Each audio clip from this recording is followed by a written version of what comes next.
from Atlanta, Fulton County. But one objective. Purple color I see. Then you maintain the status. December 7th,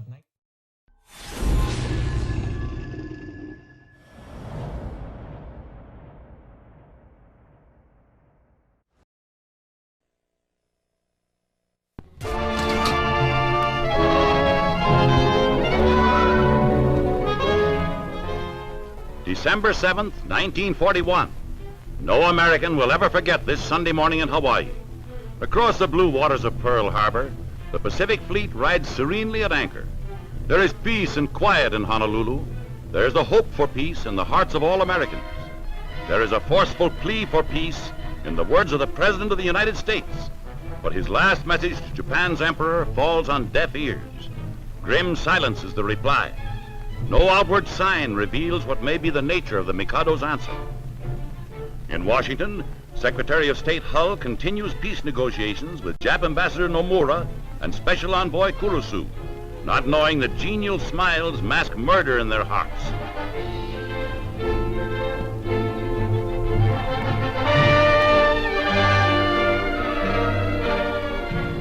Hawaii's bright Sunday becomes a black Sunday.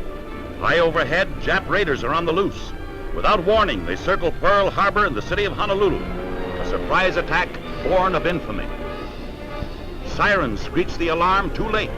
Already the yellow men have unloosed their bombs. Planes sweep the Waikiki district. The sky rains death and destruction. Caught unawares on this fateful Sunday morning, Americans quickly and calmly evacuate the danger districts. Swiftly, the United States Air Force gets underway for interception, for revenge. The sky fills with planes. Japan has struck. America now strikes back.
If it had not been for these things, I might have lived out my life talking at street corners to scorning men. I might have died unmarked, unknown, a failure. Now, we are not a failure. Never in our full life could we have hoped to do such work for tolerance, for justice, for man's understanding of man as we do now by accident. Our words, our lives, our pains, nothing. The taking of our lives, all. That last moment belongs to us. That agony is our triumph. Bartolomeo Vanzetti. At the beginning of this century, millions of desperate people escaped from the tyrannies of Europe and became part of the greatest mass migration in human history. They were headed for the promised land, America. Supposedly a paradise of liberty and opportunity. But before entering the gates of paradise, the new arrivals had to pass through a processing station in the middle of New York Harbor.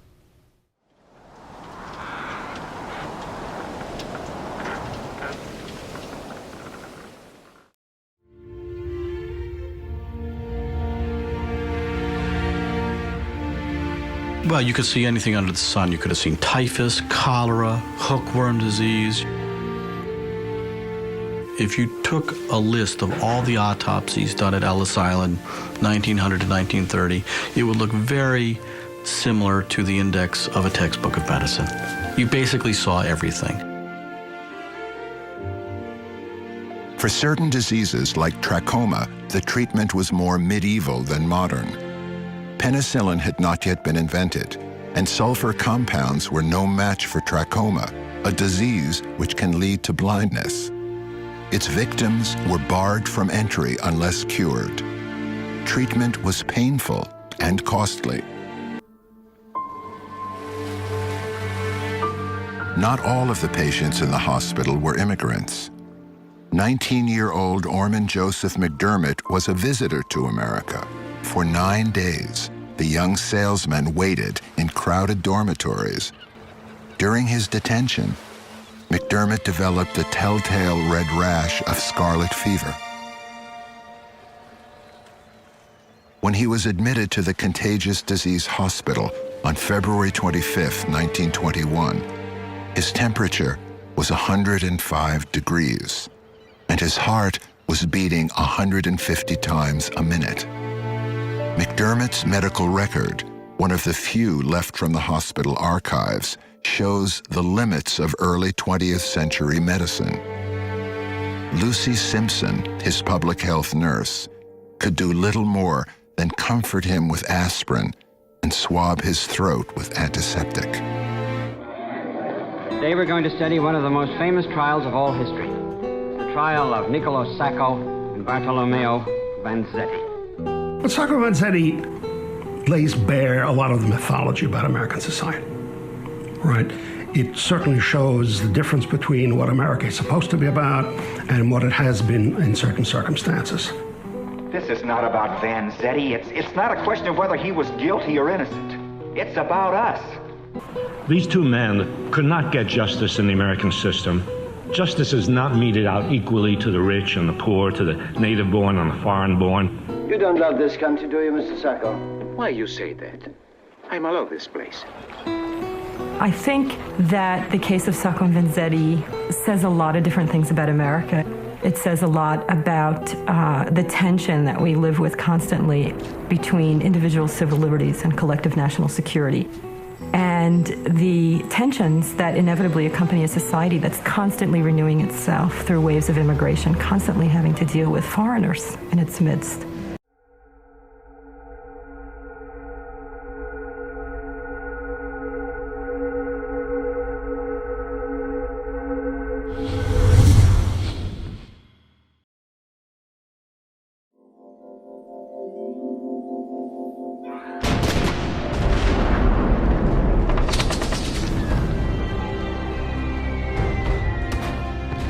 In 1915, the imperial powers of Europe fought in the most devastating war the world had ever known.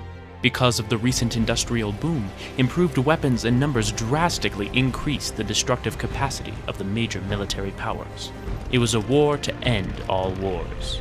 Beginning in the 17th century, international laws were developed, largely the work of Dutch scholar Hugo Grotius. He created the legal science to regulate warfare and suggested the formation of collective security organizations. This fueled an entirely new age of diplomacy, and international legal institutions began to form. Many of these, however, did nothing to stop war. If anything, they made the objectionable conditions of war more bearable. Early in the 20th century, the true holders of power in the United States, the Republic of China, and the newly formed Soviet Union gathered together in a secret meeting that would later be known as the Wise Men's Committee. The secret pact they formed there marked the beginning of the philosophers.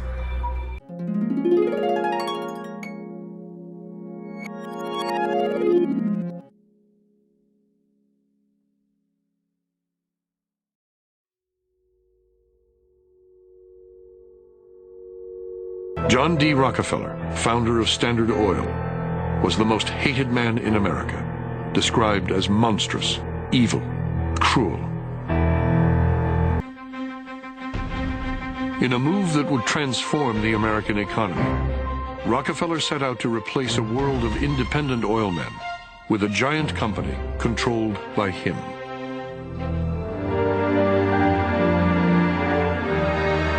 Methodically, secretly, John D. Rockefeller was doing more than transforming a single industry.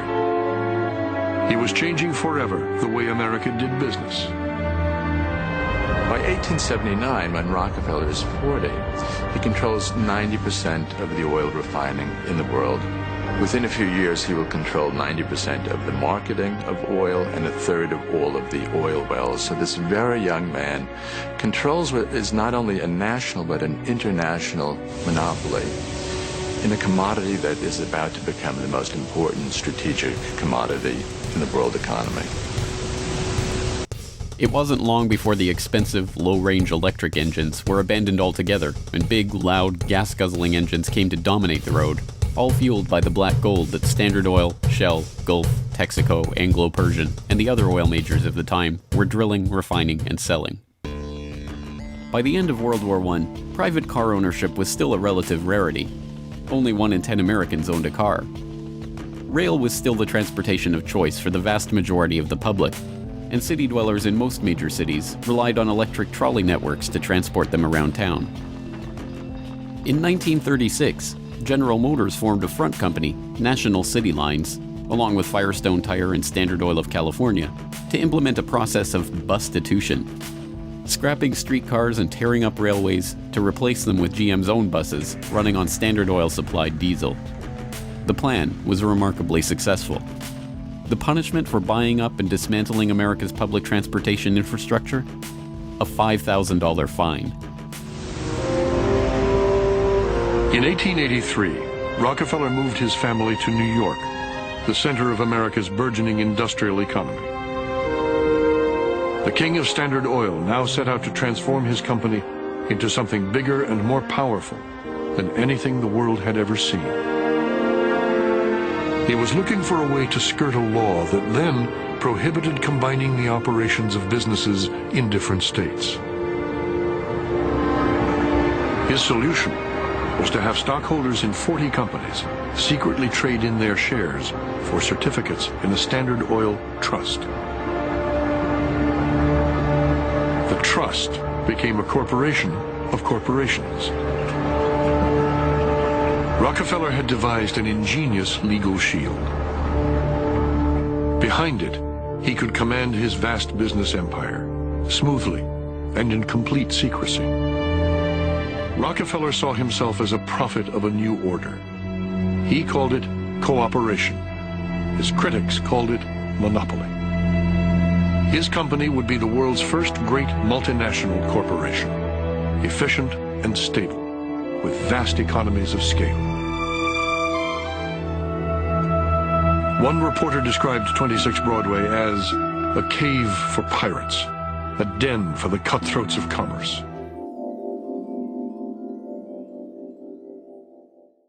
The House of Saud came from the district of Najd, Desert Arabia. But in the mid-20s, they were able to seize the holy cities of Mecca and Medina and create what came to be known as the Saudi Kingdom. As custodians of the holy places, it also gave them control of the pilgrimage, which brings millions of Muslims from all over the Muslim world to the holy cities every year, same time, same place.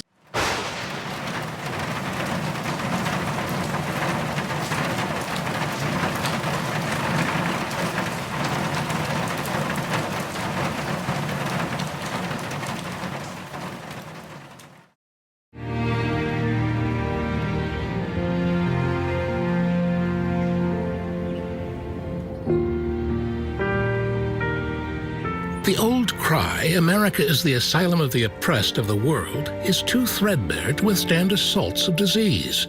There exists no reason why the United States should become the hospital of the nations of the earth. Terence Powderly, Commissioner General of Immigration. 1921. The Greenwood section of Tulsa, Oklahoma, is the center of African American life for the more than 11,000 black residents of the city. Within this community lie 108 black-owned businesses, 2 theaters, 2 black schools, and 15 doctor's offices. African-American community in Tulsa was relatively prosperous, well-educated. I mean, they had done everything that they were supposed to do in terms of the American dream. You work hard, you save your money, you go to school, you buy property. I mean, this is what they had done under horrific conditions. I mean, when you look at the context of what Black America looked like at the time, the fact that they were able to do this is one of the things that we herald in terms of when we talk about the immigrant story, right? But instead, this created such seething resentment in Tulsa that you had black doctors, black attorneys, black businessmen. I mean, in fact, this area of Tulsa was known as Black Wall Street, to give you some sense of how much it held in terms of value, in terms of esteem, in terms of worth. But that resentment in Tulsa was so intense, and that it was just waiting for a spark to just ignite it. Barred from shopping and socializing elsewhere in Tulsa, blacks build a place of their own, Greenwood.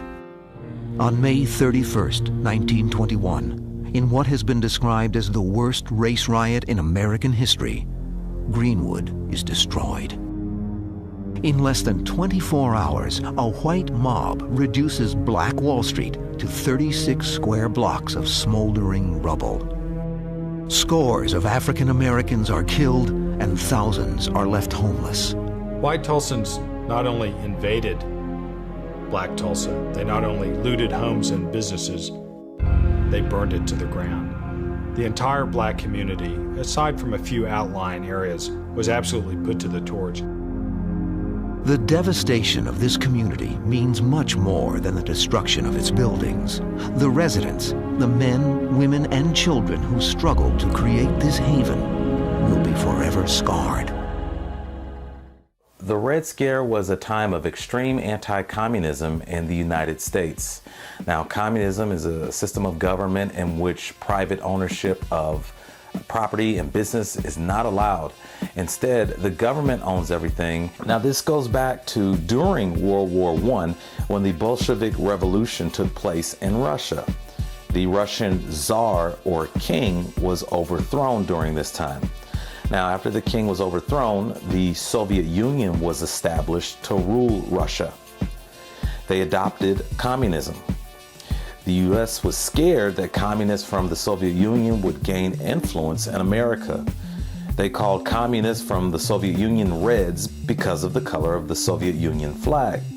This scared many people in the United States, and they feared that their government may be overthrown by those who didn't believe in the democratic principles in the United States.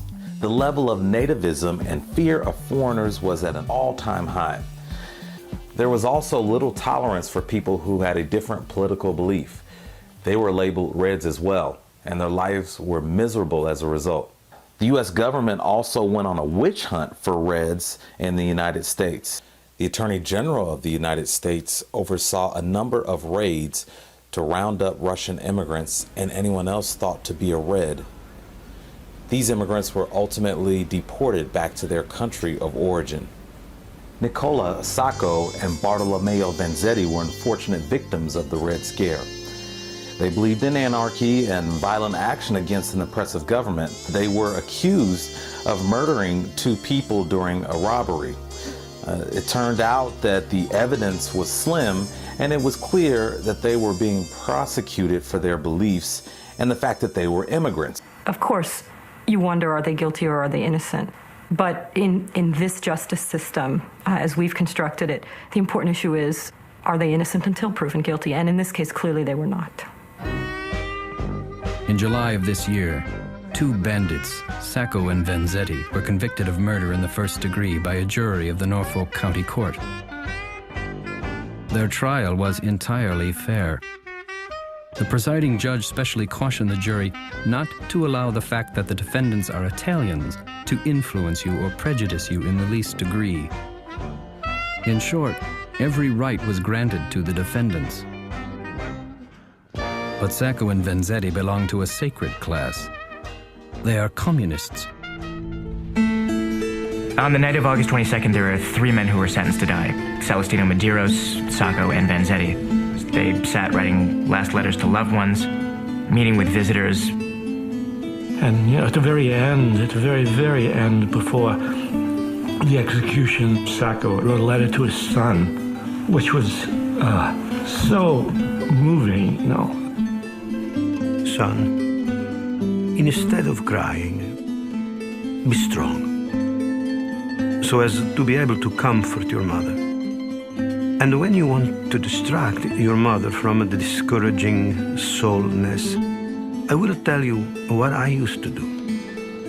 To take her for a long walk into the quiet country, gathering wildflowers here and there, resting under the shade of the gentle tranquility of Mother Nature.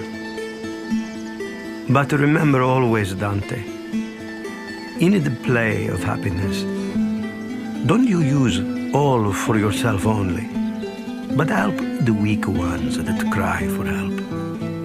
Help the persecuted and the victim, because they are your better friends.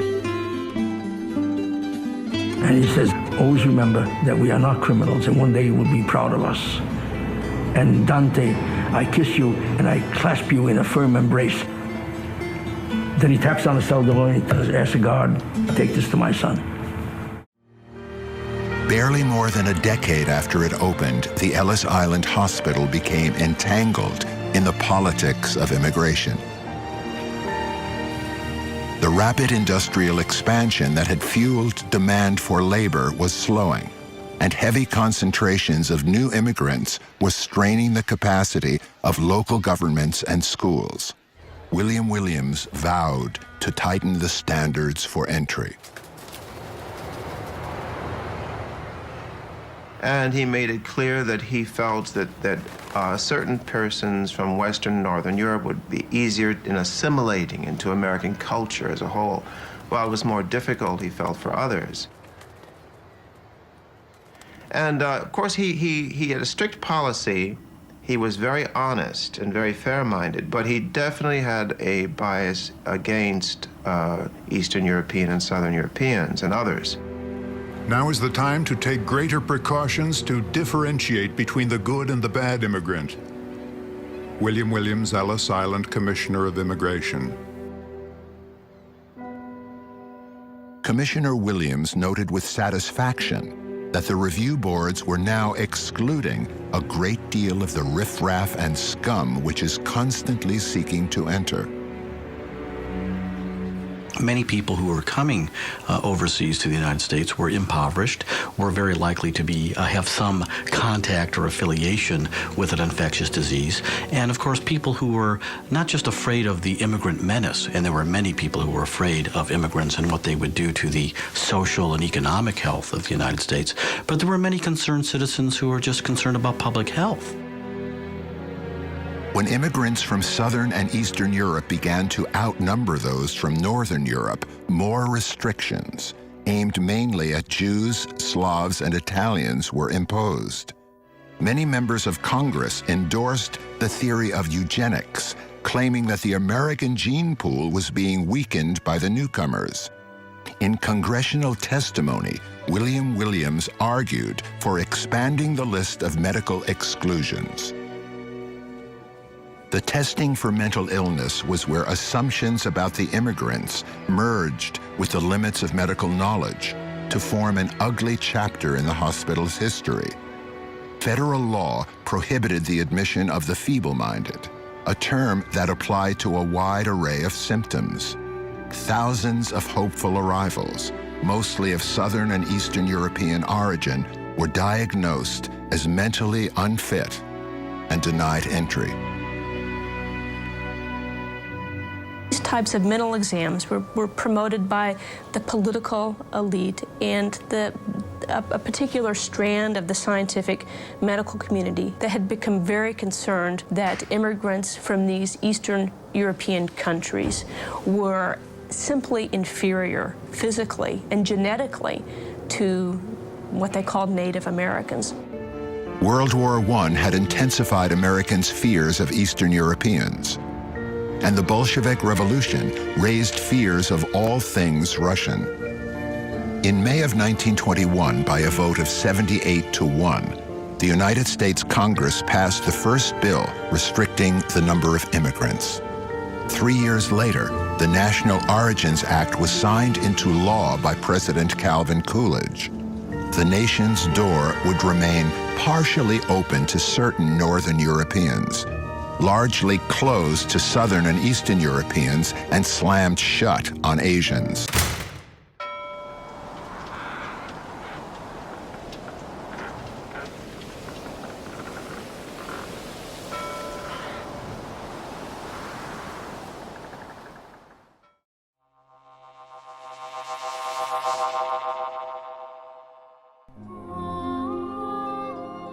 At the turn of the 20th century, rapid industrialization and urbanization led to a social upheaval, defined by goals for a civilization free of violence, disease, and mental ailments. However, the means by which this utopian society would be attempted would include some of the most profound ethical violations in the history of the United States. Intense growth of American industry, agricultural mechanization, and widespread immigration led to the first major migration away from the farms and into the city, which was now expanding faster than adequate housing could be provided. The solution to the modern problems of an industrialized society required increased government involvement in the social sphere, a philosophy known as progressivism. The construct of scientific management offered a methodical means of social engineering. Geneticists of the age could prove, through the use of human pedigrees and their knowledge of plant and animal genetics, that degeneracy was an inheritable trait. It seemed only right that if a society free of all mental and physical ailments, free of violence and crime, illiteracy and foolishness, it seemed only right to end the reproductive capabilities of people expressing these traits. Eugenics was the result of an America unwilling to make social changes, an upper class fearful of its laboring counterparts. Eugenics placed the blame of a social quandary on individual races and classes, and thus freed from culpability the industrial, scientific, and political barons of the time. Using various research methods, including human pedigrees, hereditary questionnaires, interviewing groups of special interest such as circus performers, and collecting census data, the ERO was able to justify the administration of eugenic laws nationwide, including immigration and marriage restrictions, race segregation, and forced sterilization of criminals and other undesirables. The ERO, however, was not only able to justify the eugenics atrocities, but integrated them into popular culture to make eugenics and related terms such as race hygiene household words.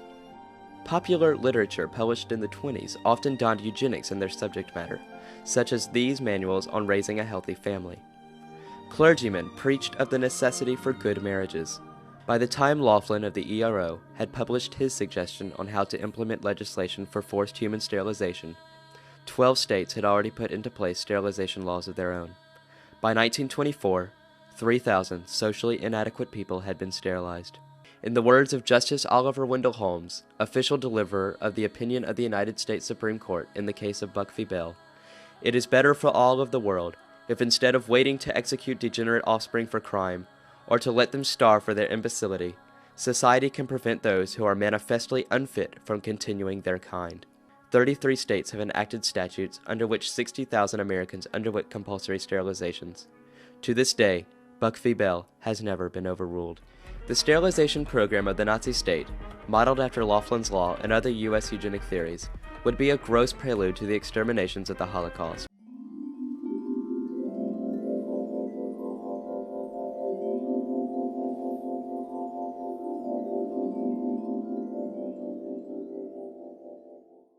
On March 19, 1920, the Senate made its decision to reject the Treaty of Versailles, and Wilson's efforts to create a lasting peace along with it. The Senate rejection of the treaty handicapped the League of Nations, but it was still able to operate without its primary sponsor. The first international court was formed. Over 2,000 treaties were signed. Numerous conflicts were settled using arbitration. In 1920, an international health office was formed to fight typhus in Poland, not to mention the other bodies formed to advance communications in world markets. The policy of disarmament was introduced, where members were obligated to reduce their national stores of weapons.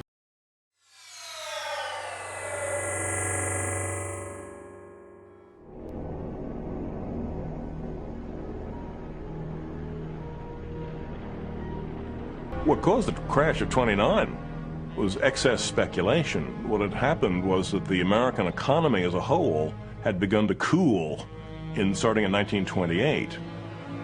And the Wall Street economy disconnected from the underlying real economy and became a speculative bubble. And this fueled this speculation that just took off and took off and took off until, again, one day, somebody woke up.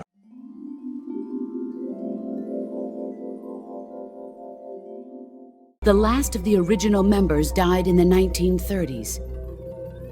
After that, the organization began to run out of control, and the Wiseman's Committee degenerated into a mere shell of its former self.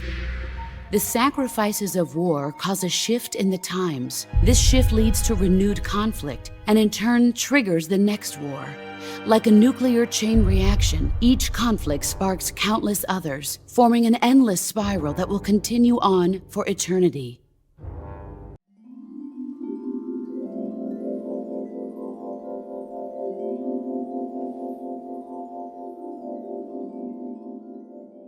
In the 1930s, the philosophy behind the League began to fade, and the conflicts it sought to resolve became more complicated. Attempts at disarmament failed because nations were not willing to risk being attacked without ample defenses. When the Great Depression devastated the world economies in 1929, the once faded blight of nationalism returned with a vengeance to further hamper the League's peace efforts. And due to the world economic crisis, the Hajj, the annual pilgrimage, was reduced to a trickle. Mecca was deserted. Ibn Saud was now a poor man. He could not even pay the salaries of state employees anymore. Salvation came not from Allah, but from Standard Oil. On the 29th of May 1933, the Minister of Finance, Abdullah Suleiman, and Standard Oil's legal advisor, Lloyd Hamilton, signed a contract over the first oil concession. Can it be true? It must be true, no doubt. The man with the little mustache, Adolf Hitler.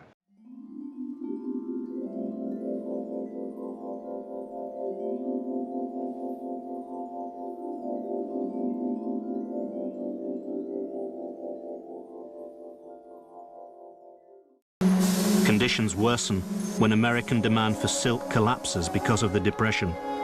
There is great hardship in rural Japan, especially in the north, the main recruiting ground for the army. Mitsuru Oyama. It is unbearable. In my district, families are so poor. They are selling their daughters to the tea houses. They dress them like geishas, but they are just prostitutes in brothels. What has become of our people? It has to stop. Japan's military leaders believed expansion into China with its vast resources was the solution to the country's problems. In 1931, they struck. Japanese troops seized control of Manchuria, a huge area of northwest China. Over the next few years, they marched east, then south, conquering provinces one by one. China was in no position to put up much resistance. The nationalist government of Chiang Kai-shek was embroiled in a vicious civil war with Mao Zedong's communists and was preoccupied with its own survival. But by 1936, with the survival of the country itself at stake, the two sides formed an uneasy alliance to confront the Japanese invaders. Full-scale war was inevitable. It came in the summer of 1937.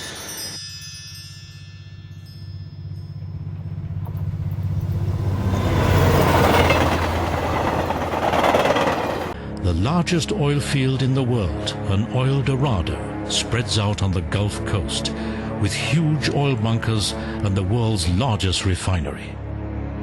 So you suddenly have this combination of a monarchy in possession of the holy cities, in control of the pilgrimage, and unlimited money, all of them, at the disposal of the Wahhabis. This made Wahhabism a world force.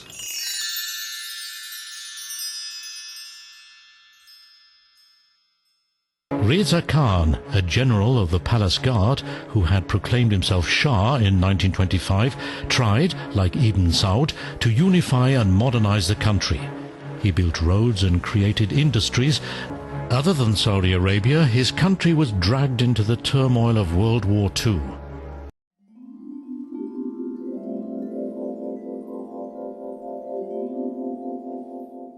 And when it is reported that the Western powers are providing vital supplies to the Chinese forces, the Japanese regard this as an act of aggression. The press refer to it as the ABCD encirclement: American, British, Chinese, Dutch, and the people bitterly resent it. By providing weapons, this will lead to war. The Japanese army then marched on the capital city of Nanking, laying waste to everything in its path. As refugees and retreating Chinese soldiers streamed towards Nanking, Japanese bombers terrorized the inhabitants of the city with daily air raids. By December 12th, Japanese troops were massed outside the walled city of Nanking. The next day, they entered the city and began raping and murdering its citizens in an orgy of violence that has few parallels in modern history. Former members of Unit 731, a Japanese military unit that conducted illegal human experiments during World War II, can be seen discussing the atrocities they committed in a video that was recently released.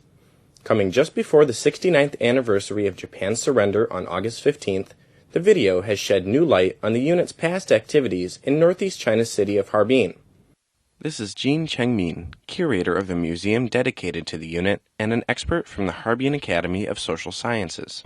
Over the past 16 years, Jean has been to Japan 25 times to interview Japanese veterans and record video testimonials. Unit 731 was a covert biological and chemical warfare research and development unit of the Japanese military that engaged in lethal human experimentation. Established in 1935, it served as the center of Japan's biological warfare in China and Southeast Asia during World War II.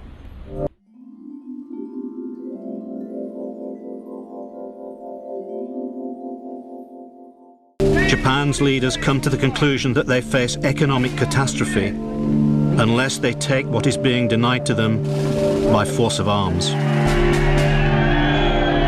Planning for war against the Western powers begins in spring 1941.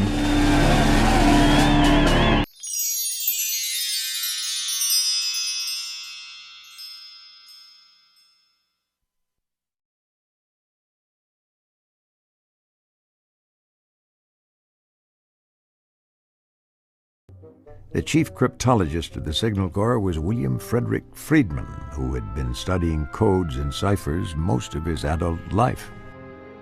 Friedman studied the relatively new field of genetics at Cornell. Besides the talent and ingenuity of the cryptologists themselves, perhaps the biggest contributor to the success of the SIS in its attack on the purple cipher was the introduction of tabulating machines, precursors to computers in the process. Friedman had been allowed to use an IBM accounting machine that the Quartermaster Corps was phasing out. The machine proved so useful that Friedman acquired a similar unit for the sole use of the Signal Intelligence Service. The punch card machines sorted and collated the vast amounts of information that until then had to be sorted by hand. In the spring and summer of 1940, the traffic in purple increased dramatically, especially between Tokyo and the Japanese embassies in Berlin and Rome. This was due to the impending tripartite pact the treaty that would bind the Axis powers. The intense pressure Friedman was under began to take a toll. In January of 1941, he was admitted to the neuropsychiatric ward of the Army's Walter Reed Hospital in Bethesda, Maryland.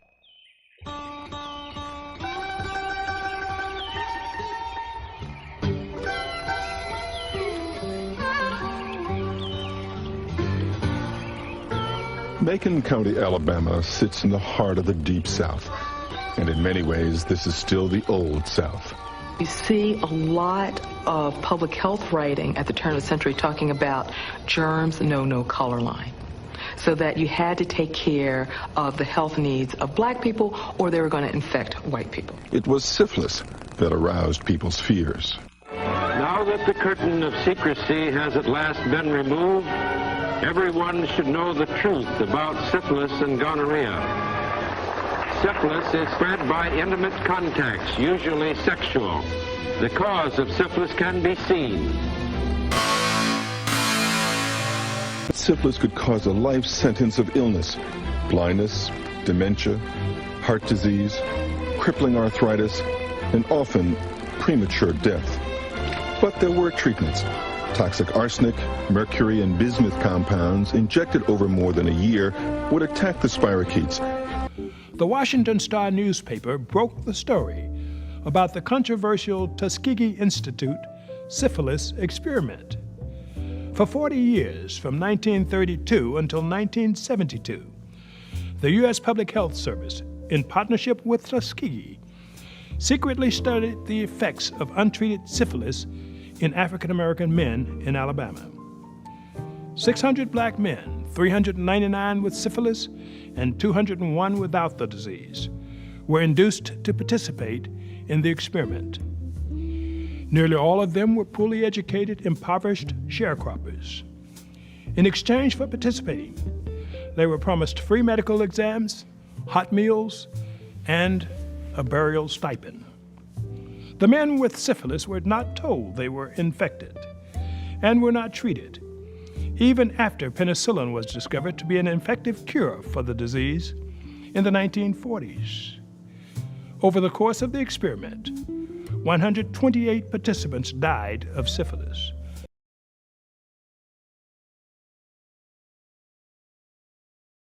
Living at night, permanently drunk, no one knows where he is, and he's still killing people crazily.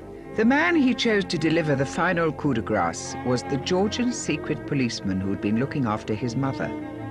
Beria had Yesov arrested and shot. By 1940, he had fulfilled his dream by turning Russia into a great European power. And he believed that he had neutralized any threat from Nazi Germany